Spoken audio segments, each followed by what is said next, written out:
Applied Materials baru saja mencatatkan rekor pendapatan kuartalan sebesar 7,91 miliar dolar, melampaui konsensus sebesar 2,7%. Meski demikian, pergerakan sahamnya cenderung terbatas. Kesenjangan antara besarnya capaian kinerja dengan reaksi pasar yang diredam inilah yang menjadi pertanyaan mendasar bagi investor. Secara umum, narasi yang berkembang cukup sederhana. Belanja modal atau capex AI meningkat, produsen peralatan chip diuntungkan, dan Amat berada di posisi yang tepat. Namun, kerangka berpikir ini tidak lengkap karena hanya menganggap hasil kuartal ini sebagai konfirmasi tren, alih-alih melihatnya sebagai bukti pergeseran struktural dalam kecepatan siklus peralatan semikonduktor. Angka yang paling krusial sebenarnya bukan pada pelampauan target pendapatan, melainkan pada revisi panduan atau guidance. Manajemen menaikkan prospek pertumbuhan peralatan semikonduktor dari sebelumnya lebih dari 20% menjadi lebih dari 30% untuk tahun kalender 2026.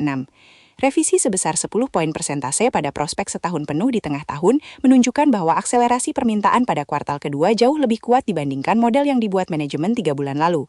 CFO Bryce Hill menyatakan bahwa prospek permintaan menguat di hampir setiap indikator utama, mulai dari capex penyedia layanan cloud, utilisasi pabrik atau fab, hingga pengumuman proyek fab baru. Amat kini memantau lebih dari 100 proyek pabrik secara global, dengan tambahan lebih dari 10 proyek pada kuartal terakhir saja.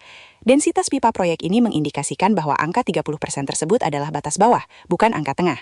Panduan pendapatan kuartal ketiga sebesar 8,95 miliar dolar, 9,2% di atas estimasi analis, mengkonfirmasi bahwa ini bukan sekedar pemulihan satu kuartal.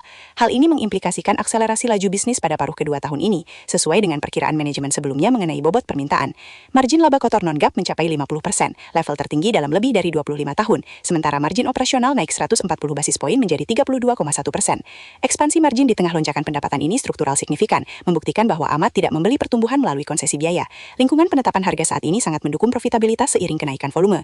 Kombinasi antara akselerasi volume dan ekspansi margin adalah sinyal yang membedakan antara lonjakan siklikal biasa dengan peningkatan permanen pada kapasitas laba perusahaan.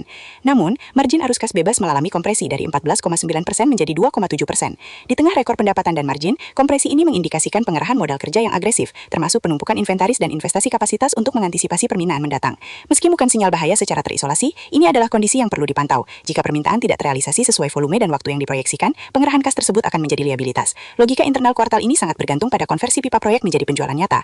Hal yang belum terjawab adalah apakah angka pertumbuhan 30% ini sudah memperhitungkan faktor-faktor yang digunakan oleh analis Citi dengan target harga $520 dan Lynx Equity dengan target $540, ataukah target-target tersebut justru masih konservatif dibandingkan potensi yang ada.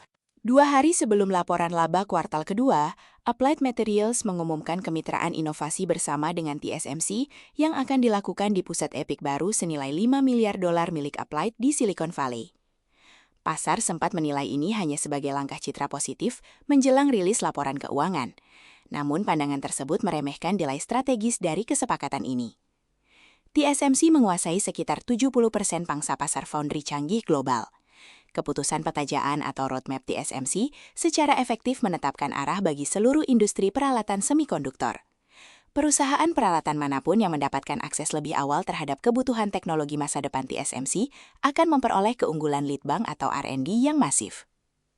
Alokasi modal pada simpul proses atau proses node yang tepat bertahun-tahun sebelumnya akan menghasilkan posisi dominan saat simpul tersebut mencapai manufaktur volume tinggi. Pusat EPIC bukanlah laboratorium kolaborasi biasa. Fasilitas ini dirancang untuk memperpendek jarak waktu antara riset tahap awal dan manufaktur skala penuh. Sebagai mitra pendiri, Applied mendapatkan visibilitas terstruktur terhadap roadmap multinode TSMC, tidak hanya pada teknologi terdepan saat ini, tetapi juga jalur transisi berikutnya. EVP TSMC Ye menegaskan bahwa memenuhi tuntutan AI memerlukan kolaborasi industri, dan pusat EPIC menyediakan lingkungan untuk mempercepat kesediaan peralatan serta proses teknologi generasi mendatang. Pernyataan ini menunjukkan bahwa TSMC telah berkomitmen memberikan sumber daya internal dan akses roadmap ke fasilitas yang dikendalikan oleh Applied. Implikasi strategisnya adalah terciptanya asimetri informasi yang menguntungkan Applied dalam jangka panjang. Pesaing baru akan mengetahui persyaratan proses TSMC saat standar tersebut dipublikasikan secara resmi, sementara Applied sudah melihatnya di laboratorium bertahun-tahun lebih awal. Hal ini memangkas siklus R&D Applied sekaligus memperlambat waktu respon kompetitor. CEO Applied Gary Inkerson menyebutkan bahwa diskusi dengan pelanggan kini sudah meluas hingga tahun 2027 dan 2028. Ini selaras dengan kemitraan pusat EPIC. TSMC tidak akan berkomitmen pada struktur inovasi bersama untuk hubungan jangka pendek. Durasi komitmen ini merupakan sinyal bahwa pembangunan infrastruktur AI akan melampaui siklus belanja saat ini. Morgan Stanley menaikkan target harganya menjadi $454 tepat sebelum laporan keuangan, menyebutnya sebagai langkah besar kedua ke arah yang benar. Waktu pembaruan ini, yang muncul di minggu yang sama dengan pengumuman pusat Epic, menunjukkan komunitas analis mulai menghitung ulang visibilitas R&D tahunan sebelum angka kuartalan mengkonfirmasi permintaan jangka pendek. Revisi target harga dari Citi, $520, Kantor Fitzgerald, $550, dan Lynx Equity, $540, semuanya menggunakan laba tahun 2027 dan 2028 sebagai jangka valuasi. Kesepakatan TSMC adalah alasan struktural mengapa estimasi jangka panjang tersebut memiliki keyakinan yang lebih kuat. Pada Maret 2026, Tesla dan SpaceX meluncurkan rencana fasilitas manufaktur bernama Terafab yang menargetkan chip canggih 2 nanometer dan dirancang untuk mendukung kapasitas komputasi hingga 1 terawatt setiap tahunnya. Analis Citi, Atif Malik menyatakan dalam catatannya bahwa Terafab adalah katalis positif dan menjadi potensi kenaikan upside bagi estimasi peralatan fab wafer tahun 2027 dan 2028. Namun, faktor ini belum dimasukkan dalam model valuasinya. Frasa belum ada dalam model, memiliki bobot analitis yang besar. Skenario bullish Malik untuk belanja WFE, Wafer Fab Equipment, sudah memproyeksikan angka $145 miliar pada 2026 dan $190 miliar pada 2027. Jika Terafab berkomitmen pada jadwal konstruksi dan pengiriman peralatan yang bersinggungan dengan tahun 2027, maka angka-angka tersebut akan menjadi batas bawah, bukan lagi batas atas. Lynx Equity menggunakan logika serupa dengan menggeser jangkar valuasi ke laba 2028, memproyeksikan pertumbuhan 35% pada pendapatan sistem semikonduktor Applied di tahun 2027 saja.